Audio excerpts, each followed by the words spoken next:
Might mean that you're in the mood for something from our trolley.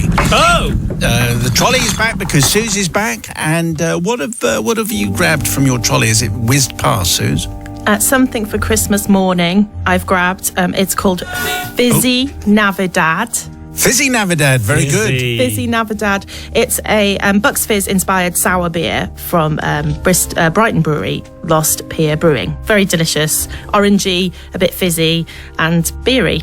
Okay, Tasty. Maybe can wait for Christmas lunch, maybe, I think, rather than breakfast. Anyway, here comes this is the first of our Christmas confessions. Very good. Ooh. This one comes from David, not his real name, Father Simon, 12 certificate. The events happened a number of years ago and feel it's time to own up and seek forgiveness.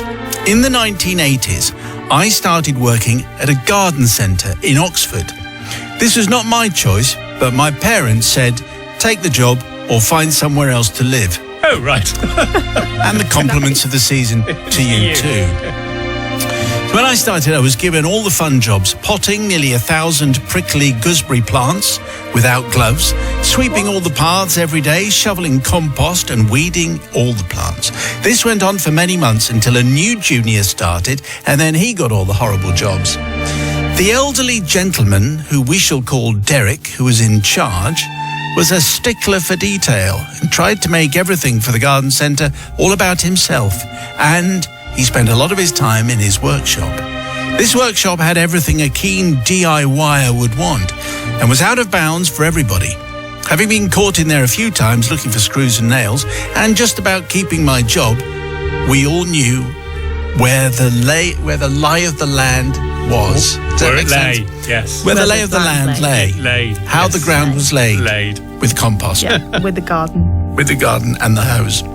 Yeah. Okay, so we relieved the boredom and repetitiveness by playing tricks on each other. And this steadily got more risky and outrageous, culminating in the events that happened one Christmas. Derek was looking for a new sign to replace the faded and tatty banners on the roadside advertising Christmas trees, announcing that he would make a much more obvious sign. He disappeared into his workshop for many weeks. Can't be that complicated. Anyway, 2 strips of wood were screwed up across the front of the garden centre about 4 feet apart. Large 5 feet fluorescent green letters were attached to the strips, spelling Christmas trees, but it was spelled Xmas trees. Yes, of course. Okay? Yeah. In large 5-foot fluorescent green letters. Right. Very important. Wow. Then when finished, this was clearly visible from the main road, having a number of spotlights illuminating it. These letters screwed top and bottom. On Christmas Eve, after the last customers, and indeed the large customers had left and getting bored, I looked at the sign and wondered what anagrams you can make out of Xmas trees. Yes. Yeah. And so it was that in the Christmas of many years ago, this Oxford garden centre advertised an unusual festive suggestion.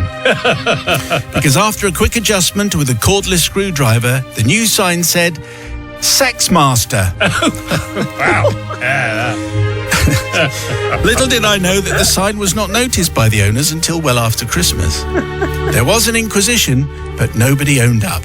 I left some time later, carried on working in garden centres, and I'm now a managing director of a popular one. Oh. I seek forgiveness from Derek, as I certainly deeply upset him and his high moral standards, which were severely dented. Best regards, David, who's in charge now of a garden centre. Where he wouldn't tolerate any signs like that, I don't think. I didn't know that was an anagram, but anyway, there you go. Well, who knew what Xmas trees could There be you turned go. into? There you Sister Susie, welcome back, by the way. And what do you say to David? well, David, I think it's really hard, isn't it? Because I hear what you're saying. You didn't really want the job. You know, he was a bit mean, and you know, you were a bit bored. Working Christmas Eve. Who likes to work Christmas Eve? I can see where you're going, but 5 foot these letters were. You can't have that saying that on the side of the road for a while before it was noticed. I just think it's a very, very funny, but I can't forgive you. Okay. You get a different kind of customer going in, I suppose. Well, you? yes. You would, I think. Brother Matthew, what do you say? So I'm going to forgive. A bit of fun, really, wasn't it? And the owners didn't even notice, did they? Maybe they should be taking more interest in what's out in front of their garden centre, or maybe they were fine with it. We don't know, but it was fine. I used to work in a garden centre, and I only lasted 2 weeks, but because well, it had nothing to do with Sex Master or anything else. It was to do with backbreaking work, shoveling all the compost. So Yes. for all those reasons, I'm going to forgive. Okay, thanks for clarifying that it had nothing to do with... Just to clarify, definitely not. Okay, Sex Master. Okay, thank you. People's verdict, please. On the text 61054, first word is Simon. Just before the news, however, the first of our Christmas confessions from David.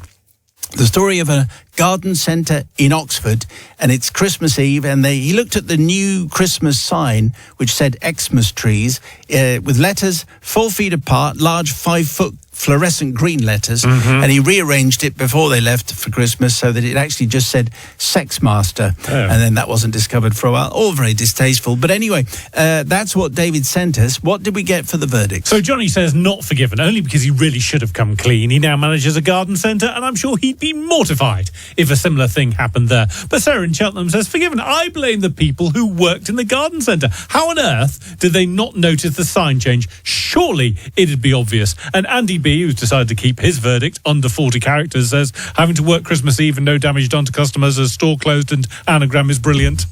Okay, and that's it. That's nice. All summed up. Well done, Andy Nicely B. constructed. Yeah. Thank you. Thank you for the verdicts, and thank you for the confessions. And if you have a festive tale, do not dilly-dally. Send it to confessions, greatesthitsradio.co.uk. On the 9th. Wow. And stayed until it was all done and dusted. That would be a long old haul. Anyway, let's time for a drink. Let's check in with Sister Suze. What are you offering us today from the trolley? Well, you might need this if the family arrives a bit early. Yeah. I've gone for oat nog, which is like eggnog but with oat milk. So Matt, it's got rum in it, which is tasty, but oat milk, cinnamon, nutmeg, vanilla. Okay, very great. festive. Thank you very much. Okay. Prepare then for this festive confession from Howard, the penniless parent. Simon and the team, please forgive me for what I'm about to confess. It has lingered in the dusty corners of my conscience for nearly 20 years. It's a tale of thriftiness gone rogue, parental ingenuity turned criminal, and one Christmas that still haunts me every time I hear a piggy bank rattle and the twinkle of Christmas bells. It all began when my twin daughters, 6 years old at the time, were first introduced to the magical world of pocket money. Every Saturday morning, without fail, they would race downstairs in their matching pyjamas, clutching their identical pink piggy banks. They'd line up in front of me like tiny accountants, ready to receive their weekly £1. Daddy, is it pocket money day? Yes, girls, it is indeed pocket money day. They adored the ceremony of it, the handing over of the coin, the proud little walk back upstairs, and the carefully choreographed depositing of the pound into the slot of each piggy bank. It was sweet, it was innocent, and heartwarming. And expensive. Now, Simon, I'd love to say I was financially organised at the time, but the truth is my wallet was a perpetual disappointment. Notes, yes, coins, rarely, and never two matching coins. One Saturday, completely coinless, inspiration struck. A bad kind of inspiration. And I crept upstairs, tiptoed into their bedroom, unscrewed the plastic stopper on one of their piggy banks, and retrieved 2 shiny pound coins. Then, as if I were the most generous father alive, I marched downstairs and handed those very coins back to the girls. They beamed with joy. Thank you, Daddy. No, thank you, I said, with the smug confidence of a man who had just solved a logistical crisis. Yeah. They ran back upstairs and, of course, put the money straight back into the same piggy banks I'd just raided. That should have been the end of it, but it wasn't. Not even close. The following week, the same problem occurred. No change, but the girls were there with expectant faces, so I did it again. And again. And again. Before long, this became a highly efficient weekly routine. Remove £1 from each piggy bank, re-gift it to them ceremoniously, watch them put it straight back, and save myself £2 a week.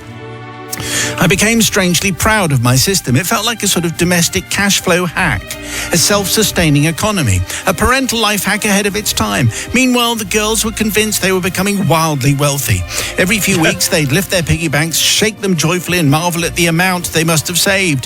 The sight of their proud little faces should have melted my heart. Instead, I thought, excellent, the system is working brilliantly. And then, of course, Christmas arrived, and with it, the reckoning. My wife announced that this year the girls would buy Nana her Christmas present themselves, using the pocket money they had carefully saved. Oh. Well, actually, they were thrilled. Nana was their hero, the queen of biscuits, cuddles, and glittery birthday cards. They wanted to buy her something beautiful. Scarves were discussed, perfume was discussed, sparkly brooches were imagined. My wife fetched the piggy banks. The girls gathered round. I held my breath. She opened the first piggy bank. £5. Oh. She opened the second. Also £5. The twins stared, horrified, and then they burst into tears. I felt my stomach fall through the floor. It should have been so much more. Mummy, someone has taken our money. Oh, no. My wife looked furious. I looked at the carpet.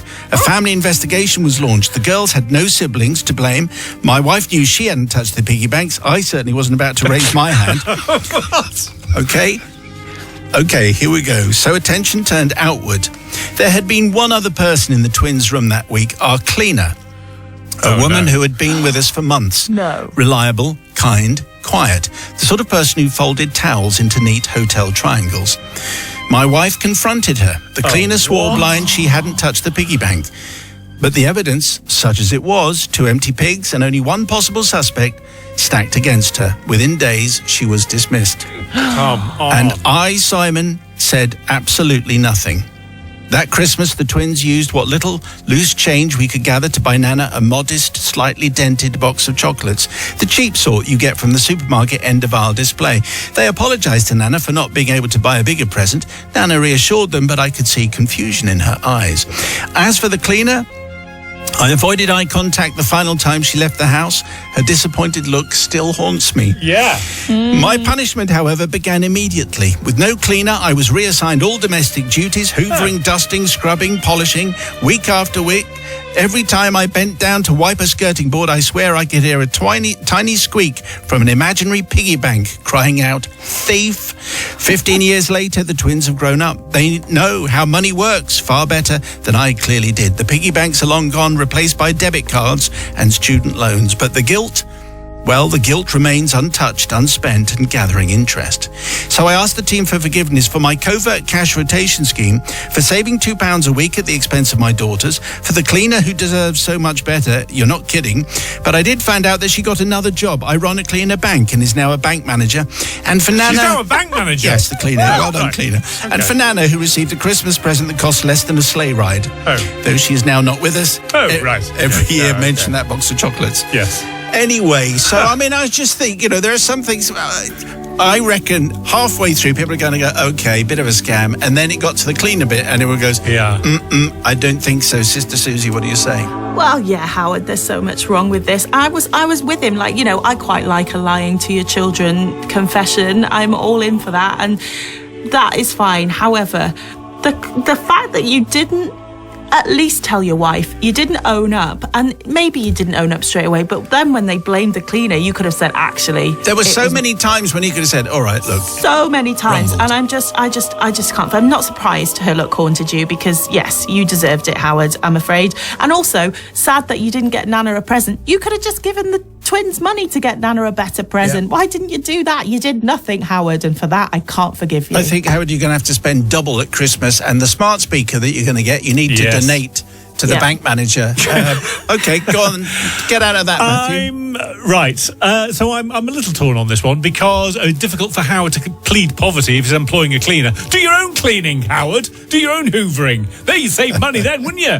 You'd have plenty of pound coins left over. So I don't know. I mean, I was with them, but you're blaming the cleaner. But now the cleaner's a bank manager now. So actually, the cleaner has learned a lesson as well. And everyone's learned a lesson, haven't didn't they? And he'd probably never do it again.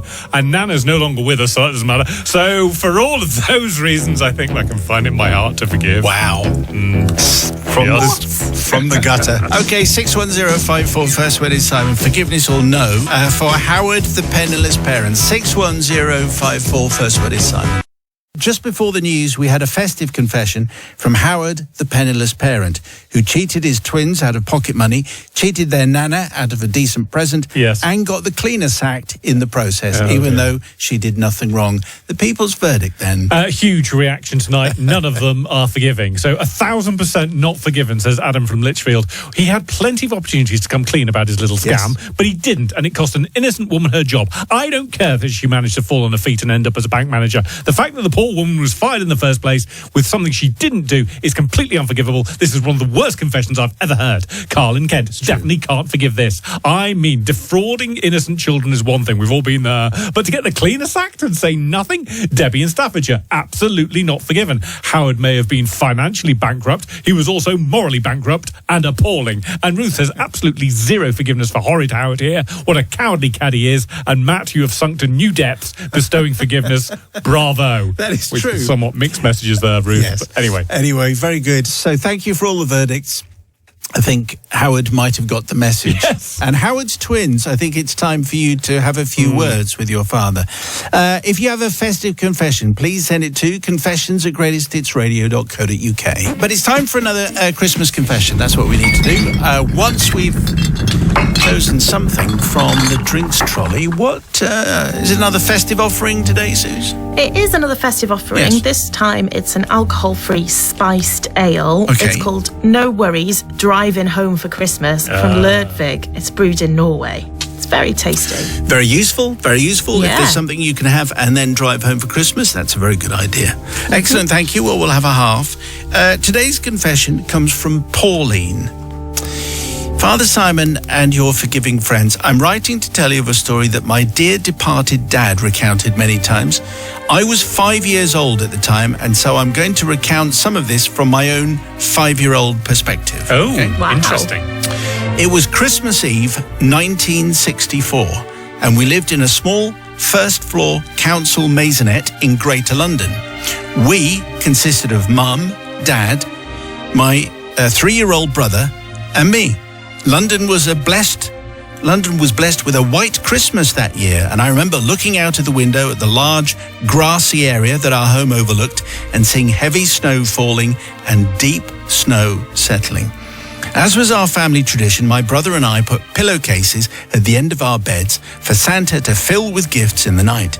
This Christmas night, however, was different to any other that I can remember as a child.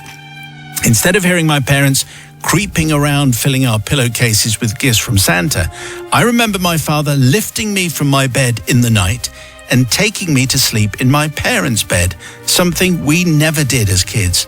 In the morning, my brother and I were taken into the tiny kitchen to open our presents, and I have a clear memory of being in that kitchen with my brother for much of the day, playing with our presents. We weren't allowed to go into the lounge, and we didn't have our usual Christmas meal. My dad, who never cooked, prepared food for us. Mum was not around, and we had no idea where she was or what she was doing, which is incredible given what we, and now us, are about to discover. Later on, my dad came into the kitchen and put a surgical mask on my brother and me. We were then led into the lounge, and all became clear. There was my mum, lying in bed, which had been moved into the lounge during the night, and Mum was holding my brand new baby sister. Wow. Mum had been in labour throughout Christmas Day and had just been delivered of this tiny, beautiful, new little person. All this happened while we'd been playing next door in the kitchen. Wow. I never ceased to be astounded that we were blissfully aware that my mum was giving birth in the room next door and we didn't notice. Also in the lounge was a very tiny lady dressed in a nurse's uniform who was ushering us around, making sure that we had our masks on. She was the midwife that had attended my mother in childbirth and was a very no-nonsense person who clearly ran a tight ship. Yes. After ensuring that my mother and sister were comfortable, she left, promising to return later.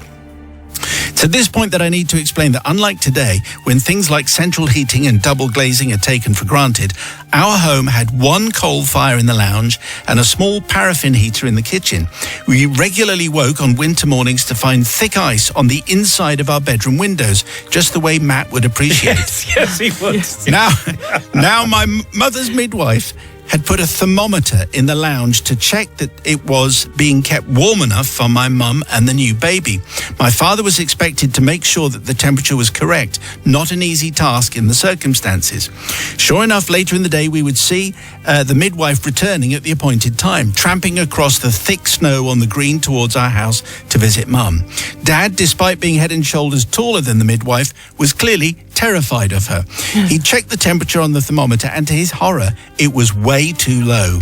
Realizing he was about to get a real telling off over this, he dipped the thermometer into his cup of tea until it read the correct temperature. Yeah, that's fine. And replaced it just as the midwife was entering the room.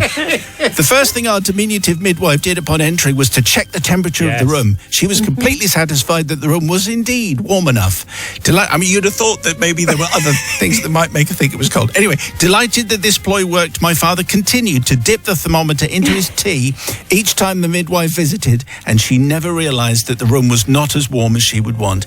My mischievous dad, who had a wonderful sense of humor, thought it was very funny that he had managed to dupe the midwife into thinking that our lounge was the correct temperature, and recounted this story many times.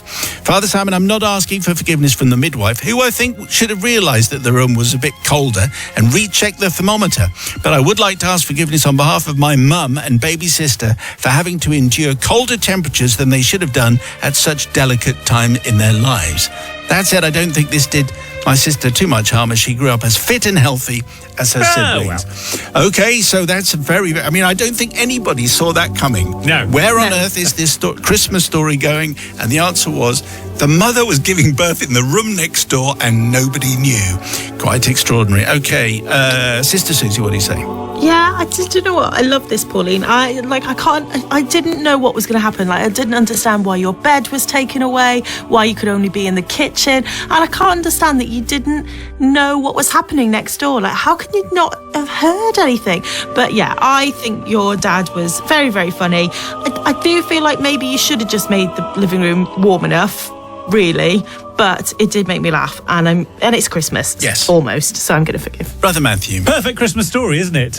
Giving birth in the front room, excellent stuff. With the coal fire and then the paraffin heater as well. Yes, definitely going to forgive. I love the idea of dipping the thermometer into your cup of tea just before the midwife comes around. Quite right. And if only there were a way of doing that, I would dip my thermostat in the tea, and that way no one would complain about the heat. But excellent. Well, it's giving us all ideas. So for all of the reasons, including the tea, I'm going to forgive. Okay, well, very unusual. Anyway, the people's verdict, please do forgive Pauline and all the aforementioned people. 61054. First word is Simon.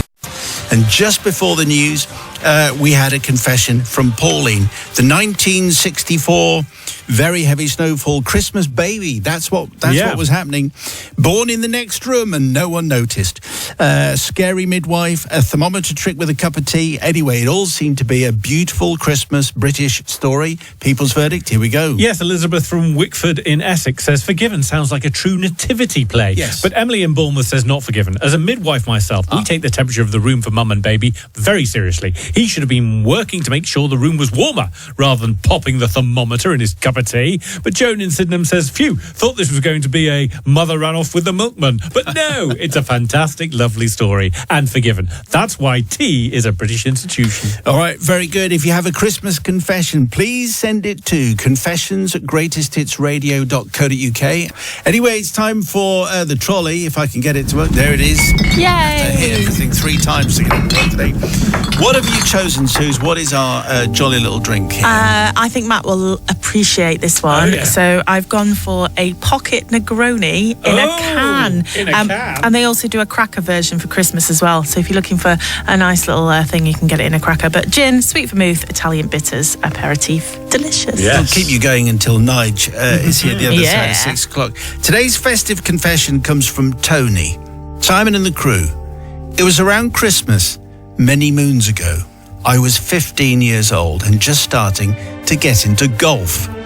I'd played it a few times with a schoolmate called Esso. He was a natural sportsman, good at football. What? Esso? Esso, that was his name. Garage. Yeah, it's the name of the garage. It's also the name of his friend. His friend, I imagine it's a nickname. Maybe he worked in the garage. Can I carry on? Yes. He's a natural sportsman, good at football and cricket, and also just getting into golf. He had his own clubs, and I was very envious. So I asked my mum and dad for my own set as a Christmas present, and they agreed. I was dead chuffed. It was a bit of a stretch for them as we didn't have much money. We lived in a council flat in Walsall in the West Midlands. To those who don't know it, Walsall is a small fishing village just off the M6. Of course, I guess it's a working class post-industrial town with great people, but not much money. Anyway, my parents ordered the golf clubs from a catalogue and they arrived about 3 weeks before Christmas. This is the equivalent of ordering them online. But it's from a catalogue. of course. Everything takes weeks. They tried to hide them, selecting a really cunning hiding place under their bed. Obviously, I soon worked that out and waited until they were out. I pulled out the box of clubs that they were in and opened the green golf bag. There they were. 2 woods, 5 irons and a putter. I was in heaven. Of course, I couldn't just put them back. I had to try them out. But where? The hall, of course. Of course. So I moved the furniture, which included a rather natty coffee table with a green glass top, and made a space to practice my rather jerky golf swing. I had a soft practice golf ball and swung away with gusto. The first 5 swings were textbook, my 9-iron cutting through the air like a knife. However, on my 6th attempt, I miscalculated and smashed the iron into the glass coffee table. Surprise. I braced for the inevitable explosion of broken glass. But to my surprise and relief, nothing happened. Not even a scratch appeared. I quickly put the clubs back under the bed and never mentioned what had happened. 2 weeks went by and my auntie and uncle paid us a visit to deliver our Christmas presents. We let them in, which is nice of us, and as they walked through the hall, my auntie brushed against the coffee table. There was an almighty explosion of green glass, thousands of fragments which covered the hall carpet. My auntie was mortified. She had destroyed our priceless coffee table. My parents were in shock, but tried to reassure my auntie that it didn't really matter. My golf attack had clearly stressed the table's glass so that it was poised, ready to blow at the merest touch. I'm not sure of the science, but that's what I'm thinking. I did my best shocked face, thinking, I've got away with one here. I, of course, said nothing about what had happened 2 weeks earlier. My auntie and uncle managed to find a replacement after much searching, but apologised that it wasn't the exact shade of green. I felt, and still do feel, very guilty. If my Auntie Jill is listening, so he still hasn't fessed up, I am very sorry for letting you think it was your fault, because it was probably mine. I think so. Yeah. I beg forgiveness, Father Simon and crew. I was only 15 and it could just have been a complete coincidence that the tabletop exploded when Auntie Jill bumped into it. But I don't think it's Nope. Absolutely not. I think you're directly responsible by smashing it. And then poor Auntie Jill, as she floated past in her dress and the whole thing exploded. Suze, what do you say to Tony? Yeah, Tony, you might have only been 15, but you should have known better. And yes, it was you that caused that. Clearly, that's what you did. And I, might sound like your mother or my mother here, but I don't care how soft your practice ball is. You don't swing a golf club in the hall. Never mind going into opening your Christmas presents when you found them under the bed before it's Christmas. That's it. If you find them, well, don't go looking. Then if you find them, just leave them there. Just leave them there. Don't forgive, don't forgive, don't forgive. Also, it spoils Christmas. What's the point of knowing ahead of time what your present is? Anyway, Brother Matthew will find something. So I'm going to forgive because, it's part of the joy of Christmas is being able to, hunt for the prezzies and maybe have a try of them before. Why not? No. That's never hurt anyone. Also, I think maybe Auntie Jilly needs to look where you're going, Auntie Jilly, because I think it was you that ruined the coffee table. Also, who put a coffee table in the hallway? That makes no sense. Coffee tables you put in the front room or in the lounge or somewhere else. You don't put them in the hallway. So therefore, the system was at fault, and actually nothing to do with Tony. So it's Tony's parents' fault. Tony's parents' fault, or Auntie Jilly, who doesn't look where she's going, hither and yon, knocking stuff over. So I'm going to forgive. Maybe Auntie Jill had a few beverages. I think she had. Been down to the Esso garage, got herself something fruity. Yeah, with Esso. Yeah. You know, Tony's made. Yeah. Anyway, it's the people's verdict, please. That's what we need. Tony needs some festive forgiveness. Are you prepared to give it to him? 61054. First word is Simon.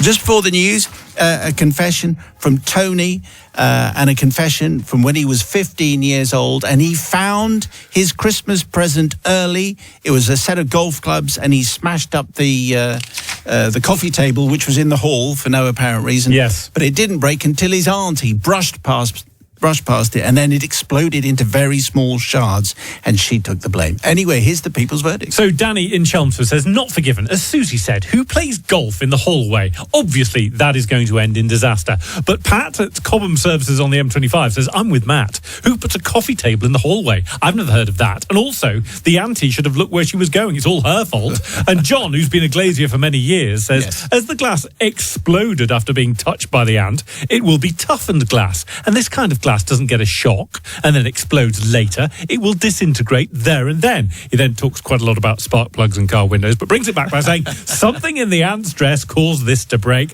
therefore it is not his fault. Something in her dress. In her dress, yes. That doesn't make sense. No, it does make it. There can't be anything in her dress that makes a glass table explode. Waving a dress around. She was well known for it, Auntie Jilly. Is that right? That's what I remember. Okay. Yeah. Anyway, we would like your Christmas confession, please, for use next week. Send it to confessions@greatesthitsradio.co.uk.